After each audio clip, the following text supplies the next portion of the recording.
you know, you are a managing partner. You've been managing partners at previously. You know, what would your advice be to other managing partners navigating these difficult times? We did some work on this in the financial recession and got a gong from the FT Innovative lawyers on it. And I think the answer is you've got to really ask the hard questions and sort of think the unthinkable. And so I'd say there are 5 things. You know, get information, stay close to clients, manage expenses, manage cash, and get buy-in from the firm. So briefly taking all of those. Each of those. On information, you know, we've got no real information yet about the likely duration and extent of the health emergency and the recession, and you have to get good information. And I think that's what everyone's doing at the moment, you know, from clients, from partners, from staff, from the market, because you can only base your decisions on what you think is going to happen, and you should be basing that on the information that you get. And that's a real difficulty at the moment because we're so early into this. So, you know, stay close to clients. You know, competition for a shrinking pie of work is likely to be intense in not all practice areas, not all areas of the market, but likely possibly for a majority over the next year or so. So you need to stay close to clients. And part of that, I think, is managing the transition to effective digital marketing that we've talked about. You've got to make your marketing relevant. You've got to make it stand out positively at a time when everybody else is doing the same thing. Any topics you would, if you're a marketing director, any topics you think are resonating at the moment? Is it, you know, more on COVID, or has the debate moving on? I mean, firms have responded incredibly well to helping clients through this transition, and part of the COVID support is part of that. You know, for us, you know, technology is our thing, so we are sticking to the knitting. We've done data, we've done software, we'll do services, and we're finding quite a market for that. I think you've got to stick at what you're good at. It probably would, you know, we probably wouldn't be the right people to be doing, you know, marketing around how we can support clients on COVID employment, for example, because that's not an area. So I think you've got to stick to the knitting, and you've got to be incredibly disciplined about the things that you're really good at. But you know, digital marketing, you know, innovative. You know, not being shy about trying new things. I think that's really important. But the client piece of all this is front and center. The third thing is managing expenses. A lot of this is common sense. The year just ended was good, so everyone will have set budgets for next year in anticipation of a good year. So they need to be redone from the bottom up. What does your firm's expenses profile look like against a fee income reduction of 10%? 20%, 30%, you know, it gets more eye-watering as the numbers get larger. But I think you do need to take the time to scenario plan what you need to do at each level, and that's, I've always found that quite helpful. Is sort of, you know, well, if our income went down by 20%, what would we do? If it went down by 10%, what would we do? And at the moment, when the information is so hazy and sketchy, that's probably the best you can do at the moment. You then need to think, you know, are we going to cancel those? You know, are we going to defer those big capital projects, that big digital transformation project, that big other project? And we are finding firms powering ahead precisely because they think they can get, you know, a competitive edge in doing that. But people costs are the biggest expense. And I think getting the balance right between reducing staff costs now to conserve cash and the longer term reputational impact of letting people go is a really, really difficult balance. But that's probably the most important one on managing. And do you think it will be taking the knife to kind of practice areas that haven't been performing as well and are less resilient? Do you think people will use this as an opportunity to make those difficult decisions? Well, you know, people, you know, there's a saying, you never let a good crisis go to waste. But law is, you know, law's a long-term business, and you know, people that have spent, you know, a decade investing in a particular practice area because they thought it was a good long-term bet, you know, they need to, you know, they need to be very analytical, I think, about deciding whether to let that investment go. it is a crowded market. There are firms that are really good at some things and not so good at other things. Do you decide that as a result of the crisis is that you are going to focus on those things that make you really great? And in that case, are you going to be concentrating so much on the things where you perhaps don't have such a good market reputation or you're not so well known in? I think these are all the very difficult decisions that firms are going to have to face. So some tough strategic choices, not being just short term, saying, "Oh, well, insolvency is strong now. We'll ring fence that, and not M&A, for example." But almost kind of a brutal focus on where you've got competitive edge. Yeah, I think, I mean, this is something that people should have been doing, throughout the last few years as well. But times have been good. I think people, naturally, when the firm is good and profitable, that there is a lot of support for areas that are maybe not quite as profitable as others. But I think this, the common theme is that the crisis or the recession will accentuate and accelerate trends, and sort of a disciplined approach to specialization and what makes us really great, it is necessarily part of that. So I think, I mean, it depends, if the recession isn't as bad as we think, and, the health crisis certainly looks at the moment as though it's not as bad as it was thought it was going to be, even a month or so ago. So again, one can't get sort of rabbits in the headlamps here about this. One's got to kind of be very focused, and the key is good information, as I've said. But I think you will have firms making these tough decisions. Digital transformation. What's your view on that? Do you think it's going to revolutionise the industry, and if so, what particular technologies and when? Because there's an abundance of technology out there. Yeah. So 2 points to start with.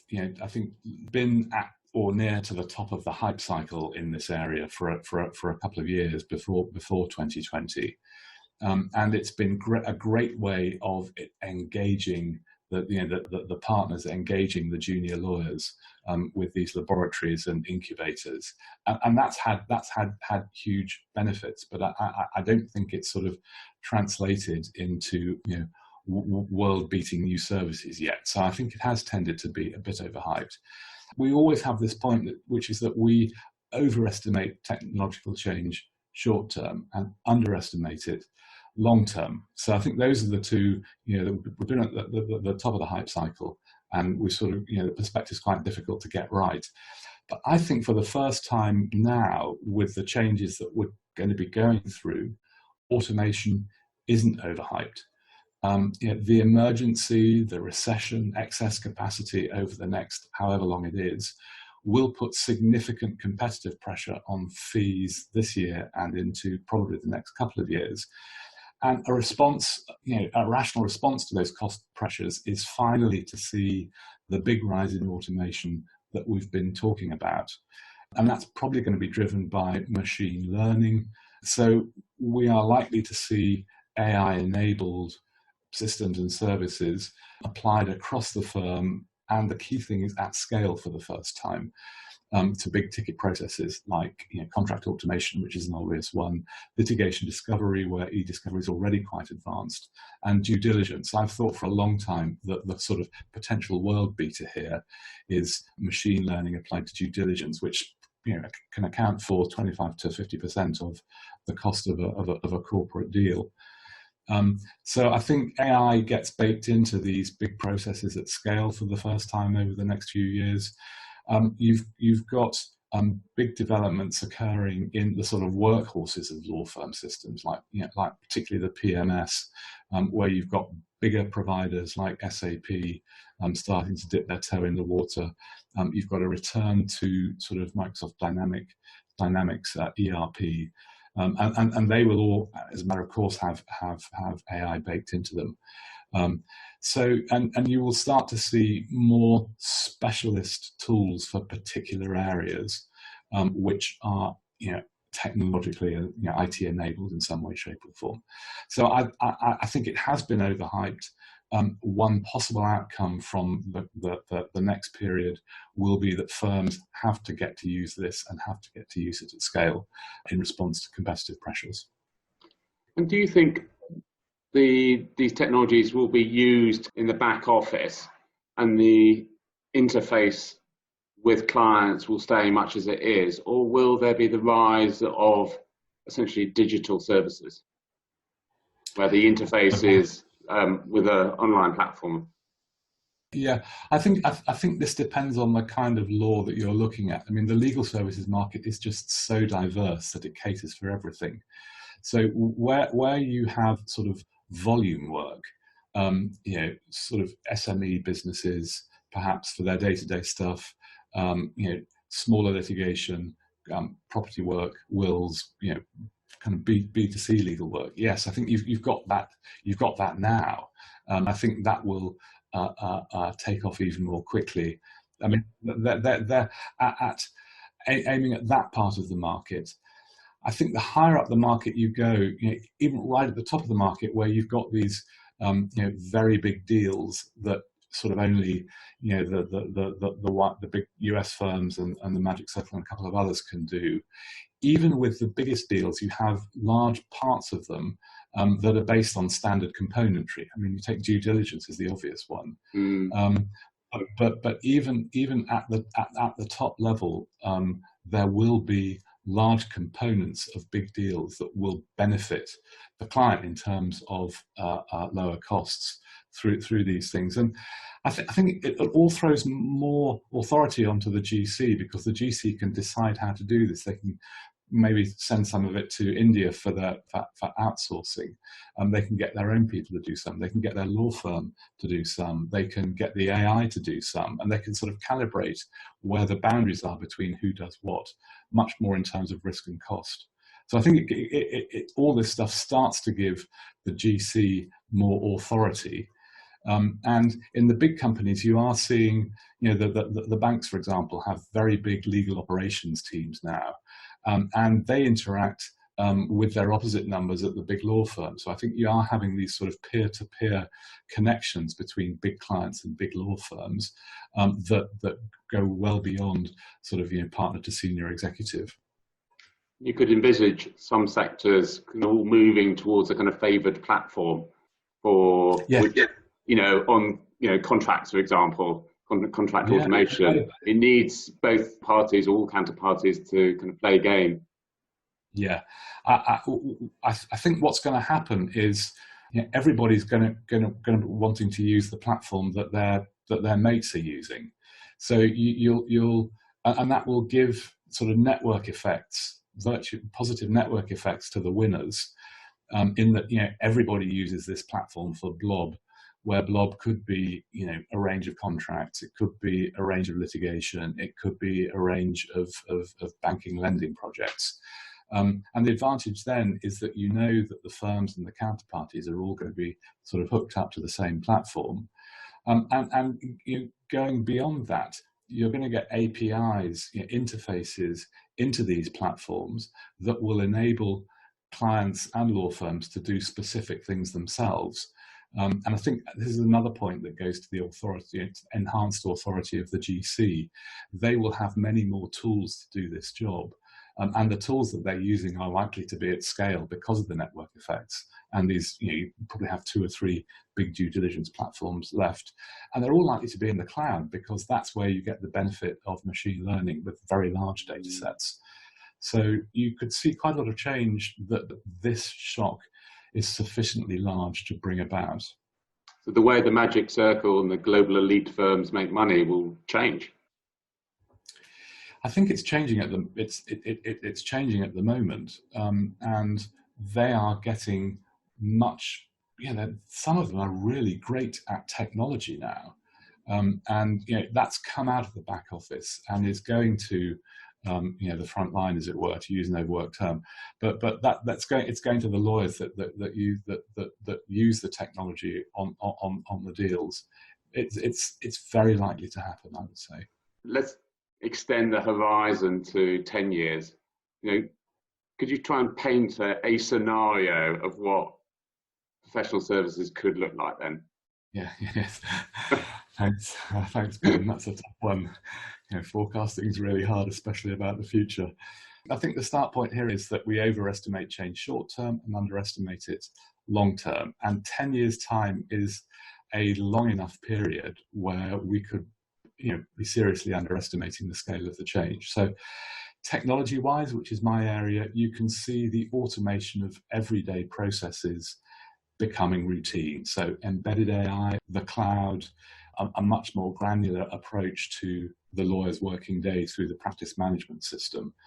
But sort of, on demographics, sticking my neck out years' time, but the law firm share could be around 60% or less, which will mean that you'll have sort of non-law firm legal services provisions starting to achieve parity for the first time. Now, what that means in practice, we're around, 10 years ago, we were one solicitor for every 10 in-house. Now it's one solicitor for every 5. You can see a time when it's going to become 1 in 4, not that far away. So,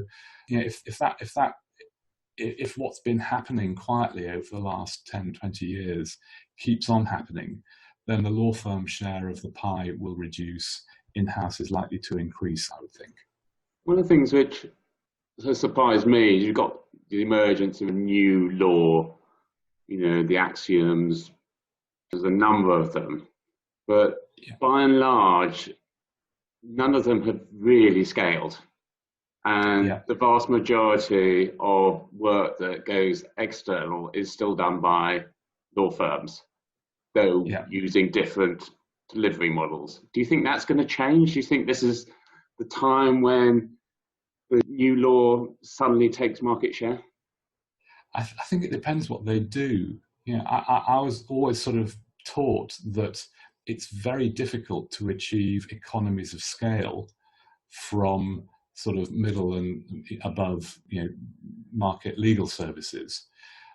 The alternative business providers do a great job in the areas that they specialize in, which is, typically fielding shorter term engagements for larger companies in-house.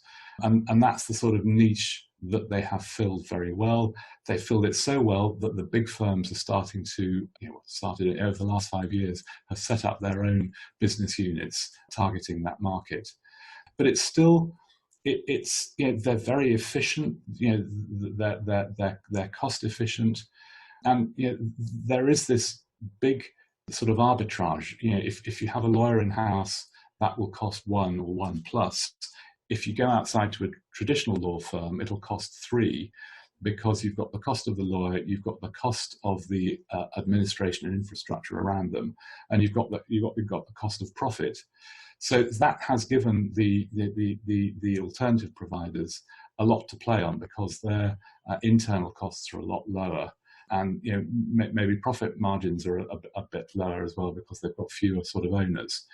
But that's largely been a sort of economic arbitrage, and hasn't really translated into sort of efficiencies of scale. No one's really got there yet, I don't think. And that's probably something to look at for the next 10 years. Whoever gets there first is going to find, or maybe second, if the first one's normally on the bleeding edge. But if anyone can do that, it's going to make a big difference. So if you can start offering higher end legal services more cheaply than in-house. Yes, well, it's not just a function of cost, it's a function of reputation and risk. And it takes a long time in the legal services world, and it takes longer the further up market you go to build the reputation that will have clients use you for the house type stuff. I mean, they will use lots of firms and cheaper firms for other types of work. But I think at that top end, you can't price out the value of the reputation. Someone will go to, Freshfields or Weil Gotshal or who Slaughters or one of the big American firms, or whoever it is, and there is the reputation factor is incredibly important. Smashing. Thank you, Richard. Enjoy the rest of your day.